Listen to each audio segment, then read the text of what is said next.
All right, moving right along. So here we have, again, the bins up top here. We call this a bin container because this panel contains bins. It makes sense, but what you might be thinking is, where are my list of bins? Well, if you open up, you can actually slide open the side of your bin container. You'll see your list right there. So this is basically what was the project window is now the bin container. It contains all the bins. Every time I double click, it's going to add a new tabbed bin to the bin container. So look there, it brings up another one. So I have 4 bins within the one bin container. And again, the sidebar, you can close that or open that to expose that list if you want. You also may notice that the icon has changed for your bins. It's actually a nicer design because you can actually see if a bin is open or if it's closed. Whereas previously, the icon was the 2 strips of film hanging above a bin. What we found is a lot of the new editors, they don't know what a film bin was. They don't, they may have heard or seen of the strips of film hanging above a bin, but we did change it just to make it visually a little better, but also update it a little bit as well. So here's your bin container.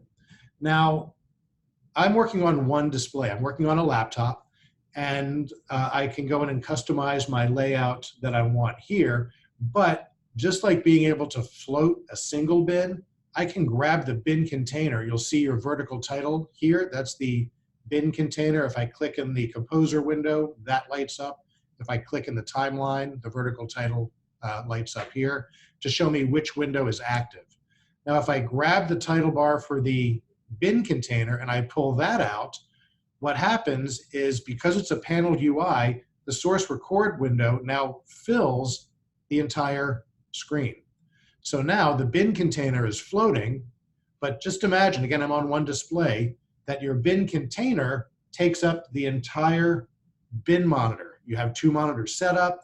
You have your bin monitor, so all of this is on one side. You have your source record and timeline on the other side. That's a standard Media Composer setup. But the nice thing about this is, if I want to go in and customize this view, I can take any tab, and notice when I pull it, you see the little green bars on the top, the right, and the left? Those are my drop zones. So I can drop into that drop zone, and I now have a single bin container with 2 bins, but they're split. So I've customized this one bin container layout to have the 2 bins exposed, and they're still in a panel UI. Plus, I can go in, I can say, let's put a bin to the left or the right and set that up. So I can customize that view. I can go in, I can, again, pull those out. Those can be floating. Those can be, again, locked in. But now I can go in and start customizing this. We'll just stack them one on top of the other. So now I have a nice little slider which exposes the bins. And I can even take another bin. Let's take this one. And we want this to be placed to the side. So split to the right, to the left, up, down. You're designing a look that you want for your bin container. So again, you get creative. It's nice. The bin containers are locked. You can float them depending on how you want to display them. So again, a really cool design, I think, right? Okay, I'm going to go ahead and close a few of these. We're going to put the bin container. If I grab the bin container and push it back, you'll see that my drop zone, I want to put it back to the left side of the source record. I drop it, and there it is. All right, so now we're fully locked in a single display. Now, let's take this bin right here, my clips. All right, now this was a big issue with people. So your frame mode, if I go into frame mode here, so I want to move my little display here for my screen share. There we go. So right now, if you take a look, if you're familiar with the bin, which I'm sure you are, being Media Composer editors, the text mode, frame mode, and your script mode are still available, but notice they've been moved to the top of the bin. The reason is people said that naturally their eyes went up. They went up, so we decided to place those to the top of the bin.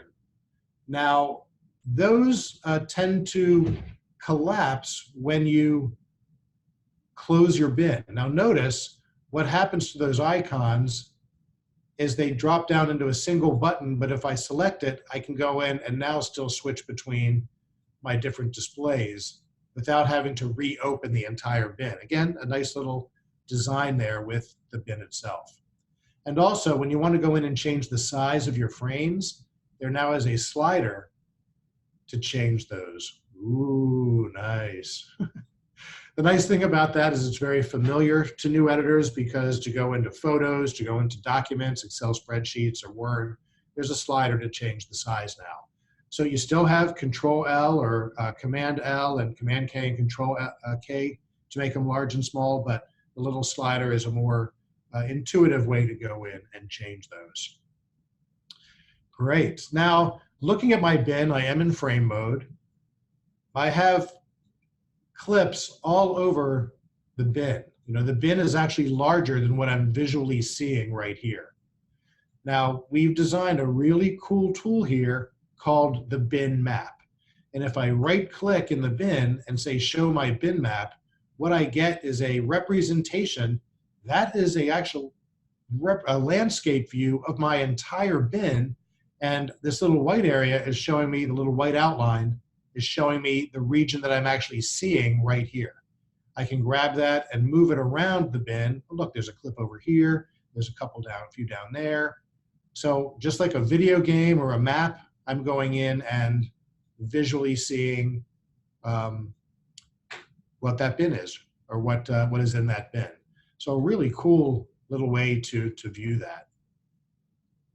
All right, I'm going to keep going. Is there anything come up yet? Any questions?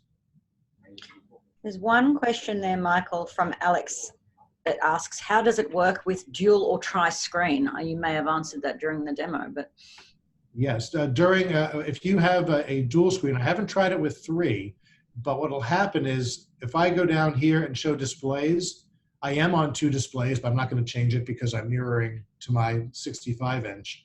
But what would happen is you would enable your second display, and your canvas would go across both of them, and then you could take your layouts, your containers, your different windows, and actually place them where you want to lock them into your workspace.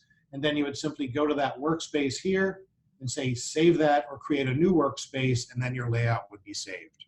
So you can go across, I know 2, I haven't tried 3, but I would assume if you did have 3 set up under Windows, you would just enable all 3, and then you'd have a larger canvas to customize. Okay, cool, good question. All right, so bin containers, we've seen the different ways to view. Again, the bin Michael, sorry, with multi-screen, panels can also be unlocked and arranged as required. David commented to Alex in the chat. And the next question was, does existing user settings migrate okay? I'm going to say create a new user. I mean, I always tell people try it, because we never know what will come over and what doesn't. I think inherently everybody knows, okay, well, I'll just create my user settings again. But I haven't heard anybody say that they had issues, but I always say try it. They should come over, but be prepared to possibly create some extra settings or go in and create a new user if necessary. Right. So we've got David. Vague answer, but it's one of those things where I haven't tried it fully, but I haven't heard that it doesn't work.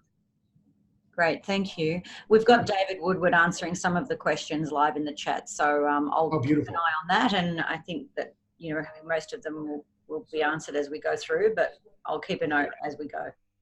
Thank you, awesome. All right, we're just whipping through this. This is great.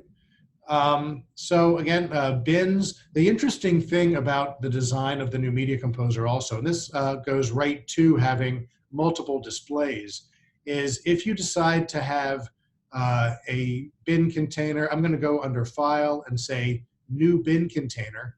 So it creates a new bin container that's floating. What's interesting is you'll see that every bin container has the sidebar on each of them.